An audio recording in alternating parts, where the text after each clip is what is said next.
বরং আল্লাহর হাবিবের সুন্নাহ এই সিলেট জমিনের চর্চা করা হয়, যেখানে যদি সম্ভব হয় শাহজালালের তরবারিটা দেখে আসো, তরবারিতে মরিচা ধরে নাই, এখনো চকচক করছে, এখনো বাতিলকে কাটার জন্য প্রস্তুত আছে।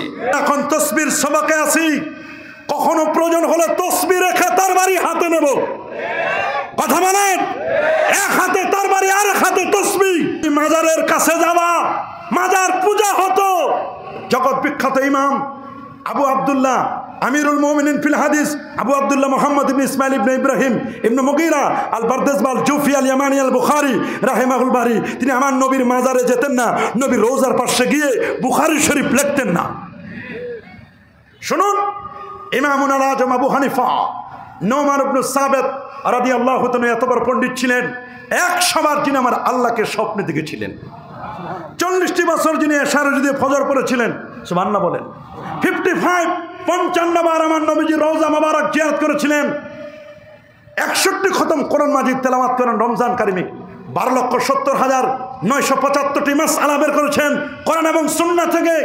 এত বড় পণ্ডিত ছিলেন বাবা, 6,500 ওস্তাদ, 90,000 ছাত্র, এতগুলো ছাত্র বানালেন, লক্ষ লক্ষ ভক্ত মুরিদান বানালেন, যার ইন্তেকালের পরে 7,000 বার কোরআন মাজিদ খতম করা হয়েছিল।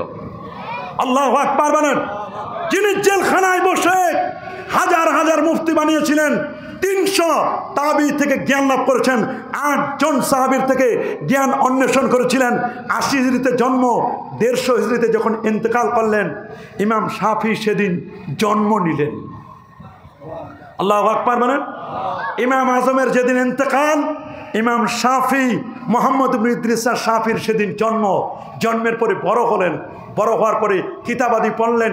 ইমাম আজম আবু হানিফার ফায়েজ তাওয়াজ্জু নেওয়ার জন্য, তার মানাকিব জানলেন, জানার পরে তার ফায়েজ তাওয়াজ্জু নেওয়ার জন্য সুদূর ফিলিস্তিন থেকে ইমাম শাফি চলে আসলেন ইরাকের কুফা নগরীতে। আল্লাহু আকবার বলেন। ইরাকের কুফা নগরীতে আসলেন মাজার জিয়ারত করার জন্য। ইমাম শাফি যিনি কিতাবুল উলুম লিখেছেন, যিনি একটা মাসআলা বের করার জন্য আল্লাহর কোরআনটাকে 200 বার খতম করতেন। একটা মাসআলা বের করার জন্য আল্লাহর কোরআন খতম করছে কয়বার? আমরা কয়বার খতম করি? আমাদের তো কোনো হুঁশে নাই, কোরআন শুধু আস্তে আস্তে করে শুধু পড়ে যায়। সারা জীবনে ওকে 100 বার খতম করছে কিনা? আর উনি একটা মাসআলা বের করার জন্য আল্লাহর কোরআন মাজিদটাকে 200 বার খতম করেছেন। সেই ইমাম আজম আবু হানিফার কবরের পাশে ইমাম শাফি এক মাসআলা বের করার জন্য 200 বার কোরআন খতম করেনওয়ালা ব্যক্তি ইমাম আজমের কবরের পাশে, মাজারের পাশে এসে বললেন, ইন্নী লা আতাবাররাকু কবর নোমান, আমি আবু হানিফার কবর থেকে ফায়েজ নেওয়ার জন্য, বরকত নেওয়ার জন্য আমি এখানে আসছি। যদি ইমাম আজমের মতো ব্যক্তির কবর থেকে ইমাম শাফির মতো ব্যক্তি ফায়েজ তাওয়াজ্জু নিতে পারে, উনাদের চেয়ে ফায়েজ দরকার আমাদের বেশি। কথা বলেন না? উনাদের বেশি দরকার না আমাদের বেশি দরকার? আমরা গুনাহগার, আমরা পাপী তাপী নাখান্দা নালায়েক, আমাদের গুনাহ বেশি। আল্লাহর ওলিদের থেকে ফায়েজ তাওয়াজ্জু নেওয়া দরকার আমাদের বেশি। হযরত শাহজালাল, হযরত শাহপুরানের মাজার থেকে আমরা বেশি ফায়েজ তাওয়াজ্জু নিতে চাই, এটা আমাদের দরকার বেশি। আপনারা বলেন, উনি যদি, ইমাম শাফি যদি ইমাম আজমের কবর থেকে ফায়েজ নিতে পারে, বরকত নিতে পারে, আমাদের দরকার আছে না ওলি আল্লাহর মাজারে যাওয়ার? কি হাত তুলে দেখান না? আমরা কি ওলি আল্লাহদের মাজারে যাব? যাবো তো ইনশাআল্লাহ। আমরা ওলি আল্লাহদের মাজারে যাব। মাজার পূজা নয়, মাজার হবে, বলেন মাজার হবে জিয়ারত। এ কথাটি বলে দিলাম কারণ শুনেছি সিলেটের জমিনে শাহপুরানের মাজারে হামলা হয়েছিল। কথা বলেন, জোরে বলেন। সিলেটে এসে আরেকজন বলেছিল সিলেট নাকি মারকাজুশ শিরক, এটা নাকি শিরকের মারকাজ। ও জানে না এটা হচ্ছে মারকাজুশ শিরক নয়, মারকাজুত তাওহীদ ওয়াল রিসালা ওয়াল ঈমান ওয়াল আমাল ওয়াস সুন্নাহ। আল্লাহু আকবার। বরং আল্লাহর হাবিবের সুন্নাহ এই সিলেট জমিনের চর্চা করা হয়, যেখানে 307 ওলি এখানে এসেছিল। ইমানের চর্চা হয় সিলেটের জমিনে, সুবহানাল্লাহ বলেন। সিলেটের জমিনে নবীর সুন্নাহর ইহয়া সুনান, সুন্নাহকে জিন্দা করার জায়গা হলো সিলেট। আল্লাহু আকবার। সিলেটের জমিনে আল্লাহর ওলির তরবারি এখনো আছে না নাই? যদি ভেজাল করো তরবারি আবার কোষমুক্ত করা হবে, কাউকে ছাড় দেওয়া হবে না।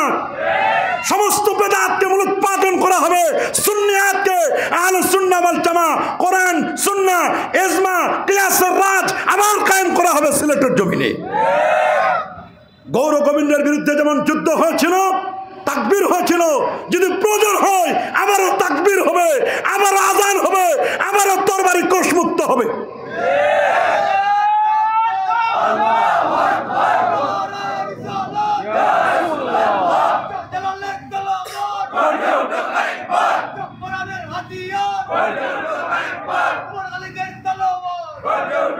बातिल से दबने वाले आया आसमान ही हम सबर कर चका है तो इम्तिहा हमारा, तौहीद की अमानत सीनों में है हमारा, ये आसान ही मिटा दो नामो निशाना हमारा। अल्लाह अकबर। हम तो मुसलमान हैं, पीछे भागने वाले नहीं, सीनों में सामने सरनगु करने वाले नहीं। আমরা মুসলমানের জাত মাথা নিচু করার জাত নয়, মাথা উঁচু করার জাত আমরা। ওলি আল্লাহর আমাদেরকে মাথা নিচু করতে শিখায় না। হ্যাঁ, যেখানে মাথা নিচু করা দরকার, জিকিরের সময় চক্ষু বন্ধ করে জবানটা নিচু করে দিয়ে একেবারে নাভি থেকে লা ইলাহা কাত ইল্লাল্লাহ, বামদের দুই আঙ্গুল নিচে ইল্লাল্লাহ, আল্লাহ শব্দের এখানে লা ইলাহা ইল্লাল্লাহ, এটা আমাদের শিখায়। কিন্তু আমরা কখনো বাতিলের কাছে মাথা নত করতে আমাদেরকে কখনো শিখাই? শতবারও যদি চেক করো, আমাদের সিনায় আছে তাওহীদ, আমাদের সিনায় আছে রিসালাত।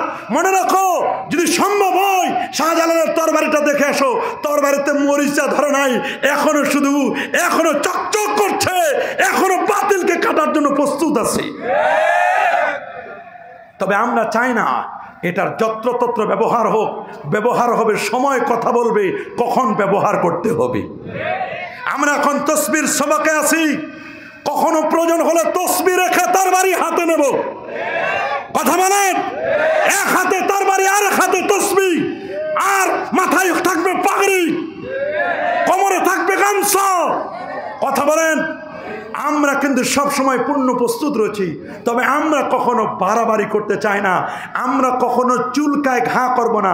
যদি আমাদের আহলে সুন্নাহ জামাতের আকীদার উপরে যদি কেউ চুলকাইতে ঘা করে, ঘায়ের উপর যদি আবার চুলকাইতে চাও, তাহলে আমাদের কাছে ওই চুলকানির মলমও আছে।